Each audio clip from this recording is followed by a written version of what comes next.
એટલે મેં ખાસ કરીને જે એફસીઆઈના ગોડાઉનો છે એની જવાબદારી એફસીઆઈ વાળા જોતા હોય છે અને ક્યાંક જે અમારા નિગમના ગોડાઉનો છે એ ગોડાઉનમાં જે પ્રમાણે જથ્થો જોઈએ એ પ્રમાણે એમને નિગમના ગોડાઉનમાં અમે જથ્થો સ્ટોર કરેલો છે.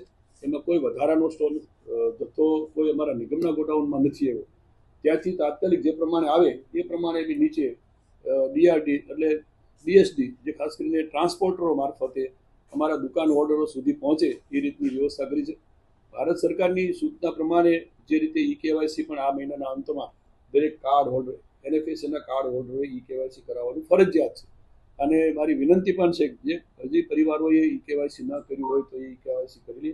આ ભારત સરકારની ગાઈડલાઈન પ્રમાણે અને કાર્ડ ધારકની સલામતી માટે અને ક્યાંક ક્યાંક નાની મોટી ગેરરીતિઓ ધ્યાન ઉપર આવે છે એ ન થાય અને કાર્ડ હોલ્ડરને પૂરતો જથ્થો મળી રહે એ માટે કાર્ડ હોલ્ડરોએ પણ ઈ કેવાયસી કરાવી લેવું ફરજિયાત છે. નહીં કરાવે તો આવતા મહિનાથી એમને પણ આ જથ્થા માટે જેટલા ઈ કેવાયસી કર્યું છે એમને જથ્થો મળશે એવી ભારત સરકારની સ્પષ્ટ સૂચના છે. પુરવઠાના દુકાનદારો આજે એકત્ર થયા હતા અને કહી રહ્યા છે કે જે માલ જથ્થો આપે છે અપૂરતો હોય છે, ત્યાં ઘટની વાત આવી. અને ઈ કેવાયસી નો પ્રશ્ન એ છે કે જેમનું 2 મહિના પહેલા થઈ ગયું છે ને એને પણ હજી અનાજ નથી મળતું.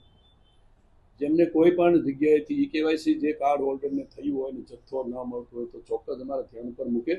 એ દુકાનદારે કદાચ એને એ રીતે ખોટી માહિતી આપીને, પરંતુ દરેક દુકાનદારને સમયસર 10 તારીખ સુધીમાં એના ચલણો જનરેટ કરવાના અને 15 તારીખ સુધીમાં એફસીઆઈના ગોડાઉનમાંથી અમારા ગોડાઉનમાં, નિગમના ગોડાઉનમાંથી દુકાનની ધારકની દુકાન સુધી 15 તારીખ સુધીમાં માંગણી મુજબ પૂરતો જથ્થો મળે એવી મેં સૂચનાઓ આપેલી છે.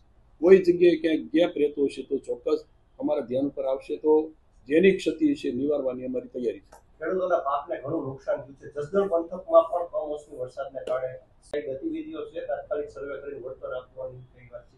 અમારા માનનીય મુખ્યમંત્રી ભૂપેન્દ્રભાઈ પટેલે અમને એમાં ખાસ કરીને કૃષિ મંત્રી રાઘવજીભાઈને અમારા સૌના ધ્યાન ઉપર મૂક્યું છે કે ક્યાંય ખેડૂતોને વધારે નુકસાન થયેલું હોય ક્યાંય કોઈ પ્રકારના પાકમાં તો એનું તાત્કાલિક સર્વે કરાવવું.